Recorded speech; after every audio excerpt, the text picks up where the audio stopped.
Messieurs, dames, le bonjour, toujours dans l'optique de ma remontada cinématographique de fin août, je suis allé voir Patty Cakes. Patty aime les gâteaux. Oh le bâtard! On va pas commencer à charrier et tout, ça se fait pas. Alors celui-là, je l'attendais le pied ferme. C'était un des seuls films de la section cannoise qui m'attirait. Avec celui de Robert Pattinson qui sort la semaine prochaine. Rendez-vous. Ça sentait le bon film indé, comme je les kiffe. En plus avec du rap et dans le New Jersey. Ah c'est le hip hop. Je ne pouvais qu'amoureux. À la sortie, c'est un vrai film sympa que t'as envie d'aimer et de soutenir. Mais il me reste quand même un arrière-goût de semi-déception dans la bouche. Car Patty Cakes, c'est une première réalisation. Et ça se ressent. Que ce soit dans les qualités et les défauts. On sent le réalisateur Jeremy Jasper, lui-même fan de rap, volontaire, plein de bonnes attentions. Il a un vrai regard réaliste et compatissant envers Patty. Mais là où le bas blesse, c'est qu'il est trop enthousiaste. Et il veut trop en faire. Et ça nuit à la globalité de son œuvre. Parce que le film aurait pu être mieux. La fable sociale, bien que classique, de l'underdog est plutôt bien respectée. On peut être que touché par la vie de cette jeune fille, qui se débat comme elle peut entre son job de serveuse dans un bar miteux, s'occupe de sa grand-mère malade en fin de vie, et pour couronner le tout, accompagnée d'une mère alcoolisée aux abonnés absentes. Malgré tous les préjugés du milieu hip-hop, qui est très masculin, sa couleur de peau et son embonpoint. La pauvre elle a tout contre elle, mais elle va se battre avec le soutien de son ami Jerry et la rencontre avec l'énigmatique Busted. L'histoire est plutôt bonne et juste, mais la réalisation est parfois chichiteuse et nous file quelques longueurs sur les échecs répétés de la pauvre Patty. À un moment, je veux bien qu'elle souffre, mais la répétition de l'échec, ça saoule. Donc tout ça donne moins d'impact au film. J'aime beaucoup les drames, surtout dans les films indépendants. Je veux bien qu'il y ait quelques gouttes de feel good ou un peu d'humour. Mais il y a vraiment un problème au niveau de la caméra. Et ça, c'est vraiment un mauvais point. Transition toute trouvée, revenons sur les points. Nous allons commencer par les points positifs. J'ai aimé tout le côté New Jersey, qui est un véritable personnage. C'est tête à pauvre du nord-est des États-Unis, sans cesse moqué par les New-Yorkais, peuplé de pauvres, de ploucs et de mafieux qui sont là pour faire tourner leur business. On sent que le réalisateur est touché par cet état, parce qu'avec ce film, on sent qu'il veut sortir le New Jersey et cette petite ville de sa morosité, avec de la musique rap. J'ai trouvé la démarche bonne et sincère. C'est mignon. Et en plus, on voit tout le temps cette image de New York en toile de fond. Le regard de Patty se dirige, mais on sent que la grosse pomme est ici intouchable, inatteignable, comme un point trop loin à l'horizon. Alors que la pauvre chérie est coincée dans sa petite ville morne du New Jersey, alors qu'elle ne souhaite que traverser le pont pour réaliser ses rêves de rappeuse. J'ai beaucoup aimé le rôle que le New Jersey joue dans le mental des personnages. On le ressent à travers la série Soprano par exemple, ou à travers d'autres artistes comme Patti Smith, Frank Sinatra, ou Bruce Springsteen qui sont originaires du New Jersey. Born in the USA.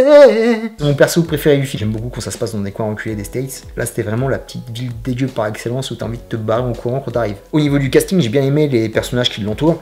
Jerry l'Indien, qui est excellent, qui est hyper positif. C'est un acteur qui a la pêche. J'espère le revoir. Et c'est cool aussi d'avoir pris un Indien, parce qu'on voit rarement des Indiens qui sont fans de hip-hop. Le mec, il a un caps. Il est pharmacien. Dès qu'il est en civil, il est habillé des pieds à la tête en hip-hop. Et j'ai beaucoup aimé ce postulat.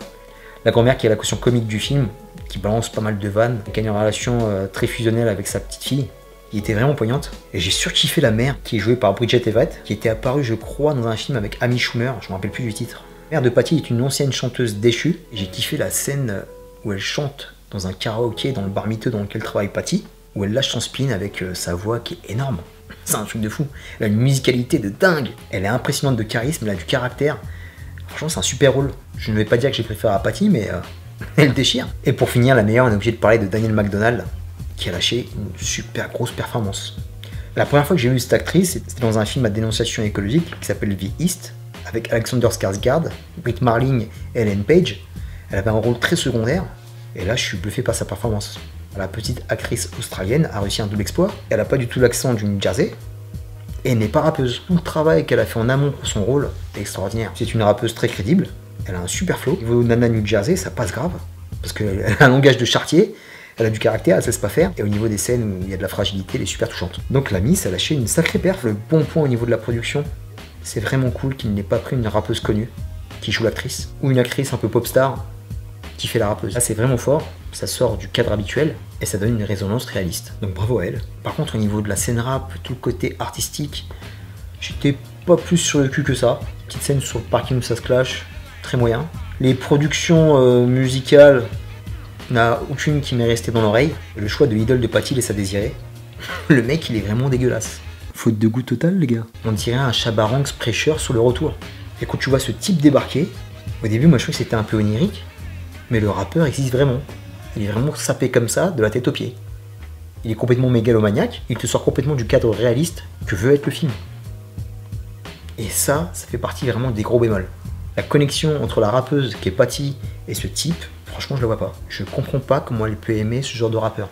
Bon, on a fait le tour de la question, c'est à peu près tout. Pour conclure, j'ai envie de vous encourager à aller le voir. parce que ça reste quand même un bon petit film, avec beaucoup d'honnêteté et de tendresse, et l'actrice principale vaut le détour. Patty Cake, ce n'est pas de la tarte. Oh, elle est nulle celle-là. On est très loin de Hustle and Flow, ou de 8 Mile. Mais on est quand même au-dessus des NWA. Terminus pour Patty, tranche de cake. Je suis horrible aujourd'hui. Je vous dis à très bientôt pour une prochaine vidéo. D'ici là, portez-vous bien. Je vous fais plein de gros bisous. Le hip-hop appartient à tout le monde, et surtout à ceux qui l'aiment. Peace, unity, love and having fun. Patty Cake.